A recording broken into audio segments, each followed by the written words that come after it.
Bienvenue dans les podcasts Alikama, les podcasts qui font du bien. Une production de Elder Almeida pour Kaizen Santé, avec la participation de Isabelle Ribeiro. La carotte, U. luobo, est connue pour ses vertus médicinales depuis des millénaires en Chine. C'est une ombellifère bisannuelle de la famille des Apiacées. C'est sa racine pivotante charnue que nous consommons. À l'heure actuelle, c'est le légume dont la culture est la plus répandue sur Terre. 35% de la production mondiale vient de Chine. Au départ, elle était blanchâtre, très ligneuse et uniquement réservée à la médecine. Ensuite, à force de croisement, elle a pris la couleur orange que l'on connaît pour devenir un légume courant. L'ancêtre de la carotte proviendrait de la région appelée aujourd'hui l'Afghanistan. Et ensuite, elle aurait envahi toute la planète. Bien qu'il existe tout un panel de couleurs, aujourd'hui, on va se concentrer sur la carotte orange, celle que l'on connaît tous. En termes de recettes, c'est sans doute parce qu'elle mitonne à petit feu que les agents de la police des polices sont aussi appelés les bœufs carottes. Que nous dit la médecine chinoise ? La carotte crue est de saveur très légèrement amère et piquante. Beaucoup moins cependant que le navet. Ce goût disparaît d'ailleurs totalement à la cuisson. Alors elle devient douce.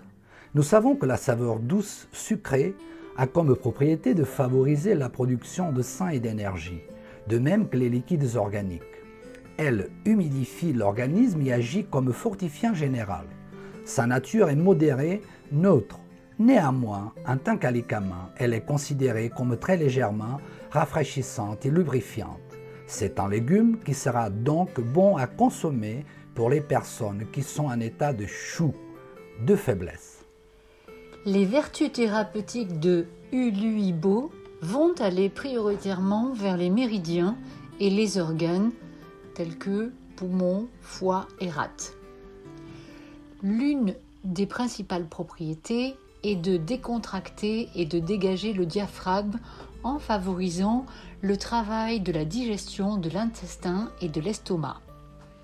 Il est dit que la carotte élargit le milieu, fait baisser le chi et dissipe les stagnations perverses au niveau de l'estomac. Et oui, la carotte tonifie la rate qui est le chef d'orchestre de la digestion du bol alimentaire. C'est donc un légume très utile en cas d'indigestion, de ballonnement ou de distension abdominale. La carotte est très précieuse chez les enfants dénutris, anémiques et qui n'ont pas d'appétit. Dans ce cas, la recette idéale, c'est une belle carotte bio coupée en lamelles dans le sens de la longueur. On la fait revenir dans une poêle ou en wok avec de l'huile de sésame et on y ajoute de la ciboule et du gingembre frais coupé en petits morceaux et adieu l'anémie. Une autre propriété très intéressante est celle d'humidifier les intestins et de lutter contre la sécheresse du gros intestin. N'oublions pas que poumons et gros intestin sont directement liés à la médecine traditionnelle chinoise. Et donc l'action de tonifier le poumon a un effet direct sur les problèmes de constipation des selles sèches. La carotte est donc considérée comme un laxatif doux. Par exemple, le fait de boire 4 ou 5 fois par jour, 40 centilitres, un petit verre de jus de carotte fraîchement extrait permet de lutter contre la constipation commune. C'est encore plus efficace si on prend le jus de carotte avec du miel. Une autre action importante au niveau des yeux cette fois. Nous avons vu qu'un des logiciels organes cibles de la carotte était le foie. Or, en médecine chinoise, les yeux sont l'ouverture du foie. Les textes anciens disent que la carotte éclaircit les yeux.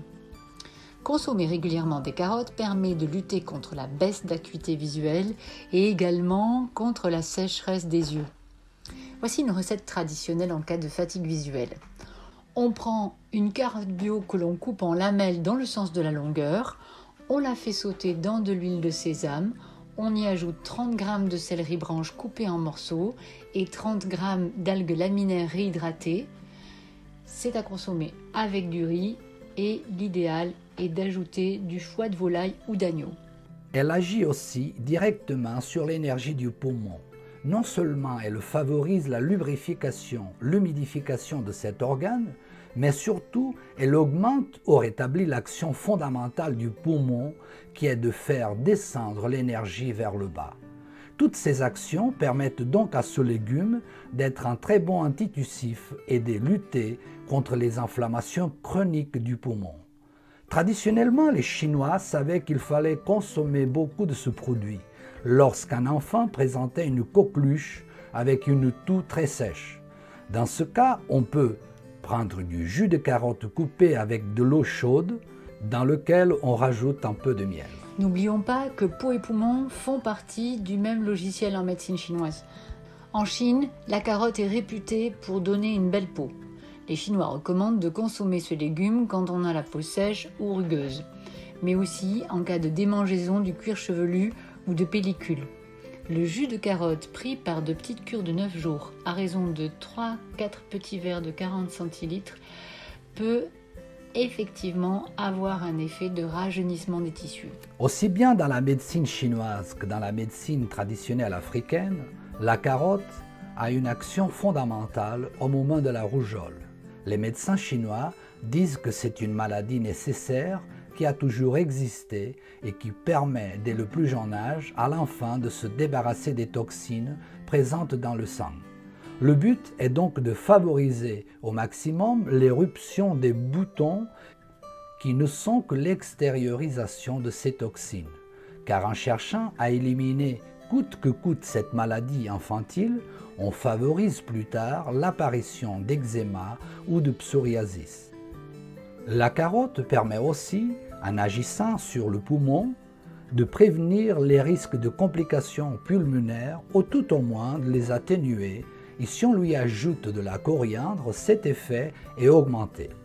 Enfin, dans le Yi Lin Zuan Yao, il est dit que la carotte humecte les reins, tonifie le yang originel, le yuan yang, réchauffe le foyer inférieur et enfin élimine le froid et l'humidité.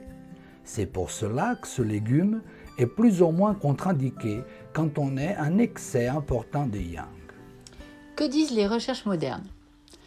Toutes ces recherches ne font que conforter les dires de la tradition. On se demande souvent la signification du dicton populaire qui dit que la carotte rend aimable et donne les fesses roses. L'amabilité est notamment liée à un bon fonctionnement du foie et les fesses roses, c'est le poumon. La carotte présente un pouvoir hématopoïétique, à savoir qu'elle stimule la formation des globules rouges via la rate en médecine traditionnelle chinoise. Elle possède donc d'importantes propriétés anti-anémiques. Elle renforce la résistance de l'épiderme à l'agression des rayons ultraviolets. La carotte a comme particularité d'avoir une très haute teneur en carotène, précurseur de la vitamine A, essentielle pour la constitution de la rétine et de la cornée, et donc aussi pour la vision nocturne. Cette vitamine permet aussi de favoriser la croissance, la cicatrisation et la reconstitution des muqueuses. En usage externe, la carotte possède des pouvoirs cicatrisants et désinfectants.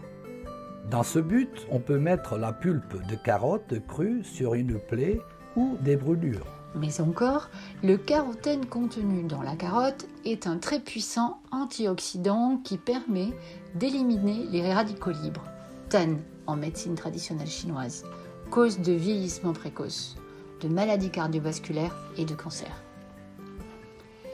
On peut consommer la carotte crue, sautée, bouillie, en jus, à la vapeur, en purée ou encore en soupe. Il est évident que pour que ces propriétés soient optimales, c'est toujours mieux d'aller vers des légumes de culture biologique.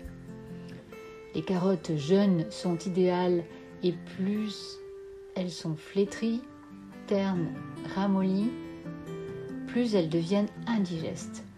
On évite les grosses carottes qui risquent d'être dures et celles qui sont tachées ou qui sentent le moisi. Tout est bon dans la carotte. La peau peut être consommée car elle est très intéressante en tant qu'alicament, à condition que le légume soit bio et surtout bien lavé. L'idéal est de les brosser sous un jet d'eau courante. Les fans de carottes sont excellentes également en potage. On ajoute du citron pour éviter l'oxydation de la carotte, notamment pour les recettes crues, mais aussi pour éviter la perte de vitamines. On les prépare juste avant de les consommer. Une des façons traditionnelles de les conserver pendant plusieurs mois, c'est de les installer par couche dans le sable. C'est la même chose pour les panais, les betteraves ou les châtaignes. En conclusion, vous aurez compris que ce légume doit tenir une place centrale dans notre diététique. Globalement, on peut faire des cures de 9 jours, s'arrêter une semaine et reprendre ensuite. Il n'est pas question d'en prendre en permanence. Ce n'est pas parce que l'on va en prendre tous les jours pendant un an que l'on va rajeunir de 20 ans. Vous pouvez écouter tous les podcasts des Alicaments sur www.kaizensanté.fr. Nous vous remercions de votre écoute et à bientôt pour de nouveaux podcasts.